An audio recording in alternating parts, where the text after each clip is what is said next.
elevator, the glass, just flames exploded out the front of the World Trade Center. Glass flew everywhere.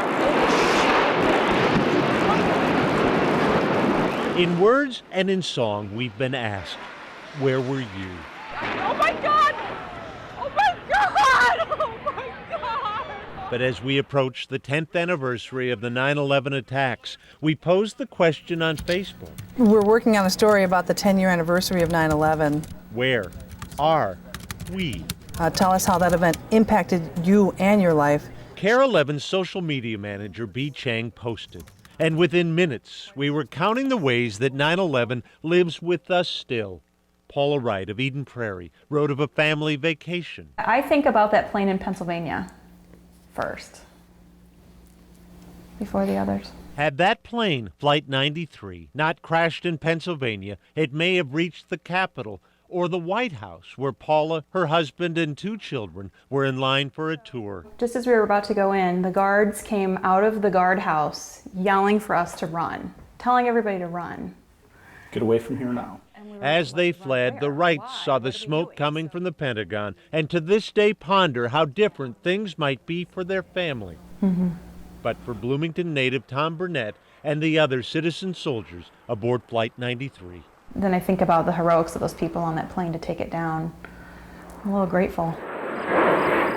Planes overhead still cause anxiety for several of our Facebook posters. I think from that point on, I didn't feel secure again. Andrea Eichen was 16 and at Forest Lake High School the morning of 9/11 as she watched the Today Show. We're back at 9 o'clock Eastern time on As we were this Tuesday watching, morning. we saw the second plane hit the second tower in real time. Oh, another one just hit. Something else just hit. A very large plane just flew directly over my building, and there's been And I just remember my hands flying up over my mouth and just gasping. From what appears to have, there it is right there. A desire for security and instant information remain with Andrea to this day. I've slept with the television on in my bedroom every night since September 11th. Others wrote about patriotism and community spirit born inside them that day.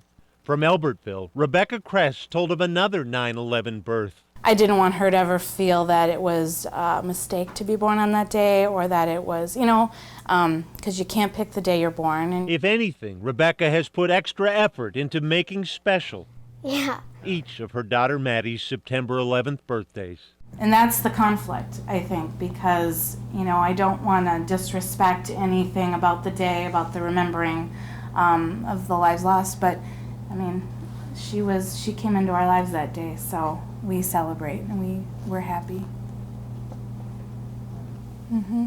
Celebrating has been harder for Crystal Peachy of Little Canada, who turned 12 on 9/11. It's hard to not think about it. So,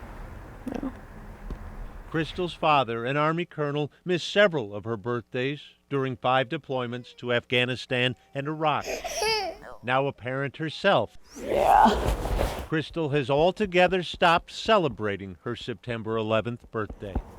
With her husband Antonio, also now deployed in Kuwait, Crystal plans to spend this 9/11 reflecting at Fort Snelling National Cemetery, the final resting place of several Minnesotans who died in service of their country since the attack on America. it's become more of a day to just, I think, be grateful, and I think it's paying tribute to them for what they've sacrificed because of that day. Other sacrifices are smaller in comparison.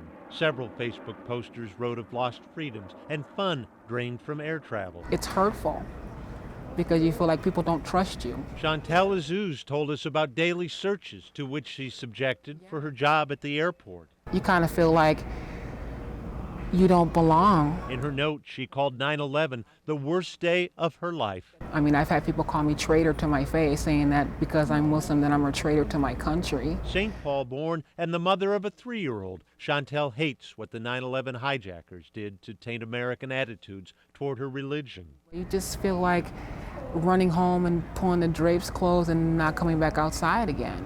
Mothers were frequent responders to our question, Lana Rawson of rural River Falls among them. There is nobody else in our family that has ever been military, and now we have 2, and they're both my sons. Sergeant A.J. Molmans was 13 years old as he watched the 9/11 broadcast with his mother. He became angry, and that is when he said if I was old enough, I would join the military. 5 years later, he did, and then his brother Nicholas did too. That day has definitely impacted our lives.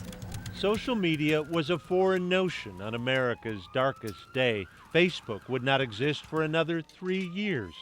But here we are, still sharing our 9/11 stories, where we were, and who we've become. Boyd Huppert, KARE 11 News.